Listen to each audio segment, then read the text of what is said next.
Pessoal, vamos lá, galerinha. Peço que o pessoal que estiver estudando outra coisa pare para que não role nenhum estresse. Então já peço de antemão que larguem o resto, porque vai dar problema se estiver dando aula e pegar alguém fazendo alguma outra coisa que não seja prestando atenção e não dormindo dessa vez também. Hoje eu não vou querer que ninguém durma, beleza? Combinado? Muito bom! Uma bela manhã para aprender física! De bola! Galera, sempre fica o aviso, se tu não consertar a tua organização, não pegar uma agenda, não começar a estudar antes da prova, se tu hoje à tarde não der uma olhada nessa parte, vai evaporar, vai estar jogando teu dinheiro e parte da tua vida fora. Não viaja. Estou falando isso pro teu bem, eu sei o que eu estou falando. Tá? Não adianta estudar um dia antes da prova. Ah, outro aviso.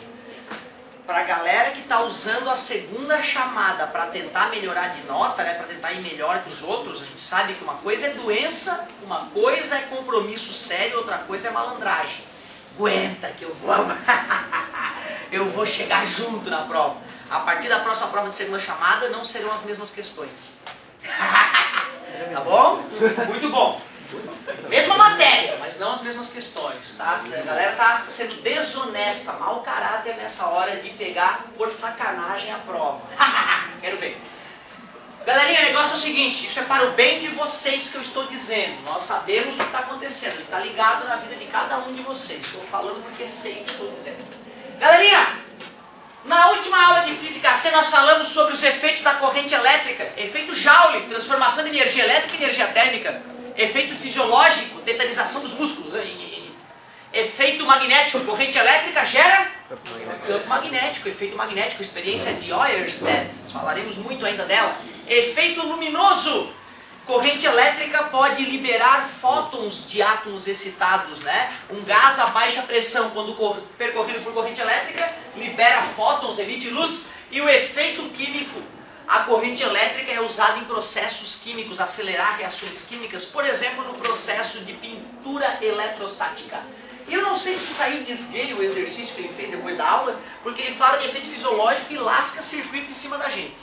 Tudo bem, a gente já aprendeu todas as técnicas para fazer esse tipo de coisa, mas eu não passei a tarefa, eu acho, na aula passada, talvez eu vá para o inferno. Então eu quero de tarefa mínima, páginas 3 e 5, ó, ímpar. Página 3 e página 5 é a tarefa mínima da aula passada, que fala muito mais sobre circuitos do que qualquer outra coisa.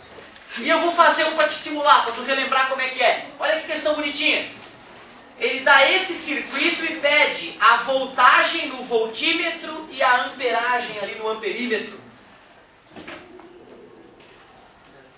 E aí, alguém lembra? Uma dica?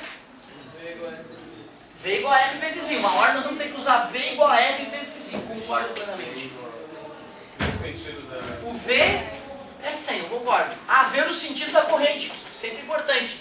Larga uma baguinha positiva, os iguais se repelem. A baguinha vai nesse sentido. Então, sentido convencional é o anti-horário, sentido real é o horário. Ótimo.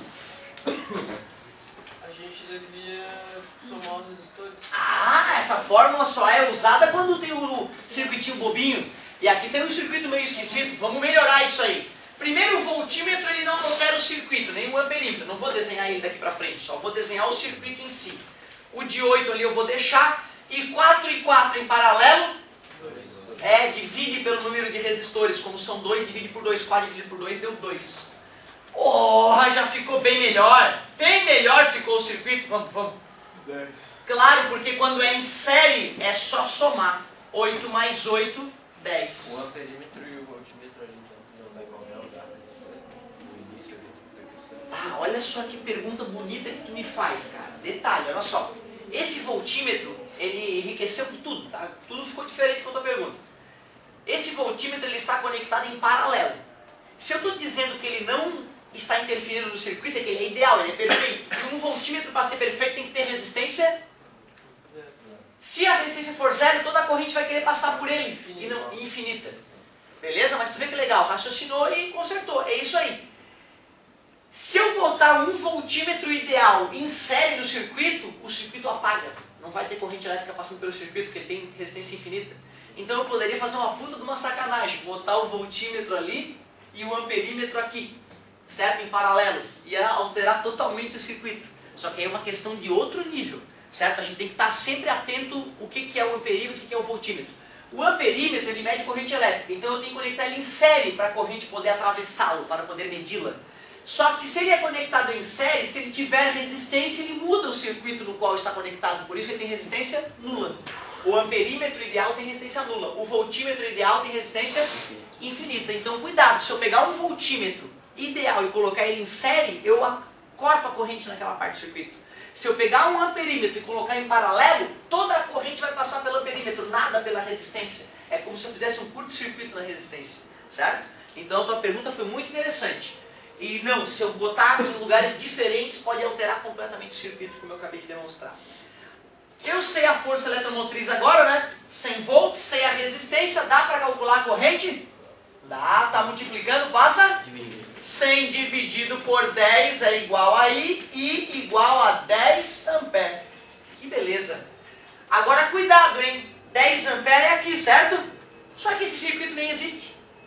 Nem existe esse circuito, acabei de inventar ele. Concorda comigo? Aqui passa quanto então? 10 ampere, porque esse circuito para esse não houve grandes diferenças, né? Aqui continua com 10 ampere. 10 ampere. Então aqui passa quanto? 10 ampere. 10. E aqui? 10 com certeza. Opa, e agora? 5 para cada um, porque sai aqui 10. Faz sentido? Sim. Ficou bem prático pelos resistores serem iguais, né? Se não fossem iguais, nós teríamos que fazer um cálculo para ver quanto passa para cima, quanto passa para baixo. Mas tu vê, eu consegui perceber que aqui está chegando 10 ampere, e aqui 5 e ali 5, já que são resistores iguais. Quanto que o amperímetro vai medir? 5, vai passar 5 por aqui, ele vai medir 5. Como é que eu vou calcular a voltagem aqui? Calcula a voltagem do resistor. Parabéns, V igual a R vezes I. Já que eu quero a voltagem no resistor de 8 ohms, eu boto no lugar do R e a corrente. 10. V igual a 80. Então só fiz esse aí de exemplo para te estimular a fazer, se possível, hoje, na tarde abençoada de hoje. Ficamos com qual letrinha? B? 80 e 10. Não, era 5, perdão. 85. Letra A. Show de bola. Mas como eu havia prometido no final da outra aula, eu vou hoje te falar um pouquinho do átomo. Não, sem bósons, quarks, mesons, não. É só o núcleo ali, né? Prótons e nêutrons e elétrons. Acabou. Nosso átomo ainda não chegou nesse nível, né? E vou depois te falar um pouquinho do átomo, que vai te mostrar como é que funciona as eletrizações.